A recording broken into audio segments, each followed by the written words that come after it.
आणि आता बातमी कल्याणमधून आहे। कल्याण डोंबिवलीमध्ये ट्रेडिंगच्या नावाखाली विद्यार्थ्यांची फसवणूक करण्यात आली आहे। 18 ते 19 वयोगटातील 40 ते 50 विद्यार्थ्यांच्या नावावर बँक खाती उघडून लाखोंची उलाढाल झाली। यामध्ये आधार कार्ड, पॅन कार्ड आणि इतर कागदपत्रांचा गैरवापर करण्यात आला। 2 वर्षांनी हा सगळा घोटाळा उघड झालाय। आरोपींवर आता कठोर कारवाई करण्याची विद्यार्थ्यांनी मागणी केली आहे।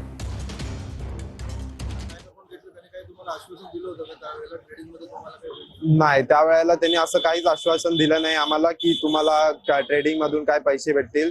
पहिली तर गोष्ट आम्हाला ह्यातलं काहीच समजत नव्हतं, कारण आम्ही नुकतंच 18 वयाचे झालेलो होतो आणि नुकतंच आमचं पॅन कार्ड आलेलं।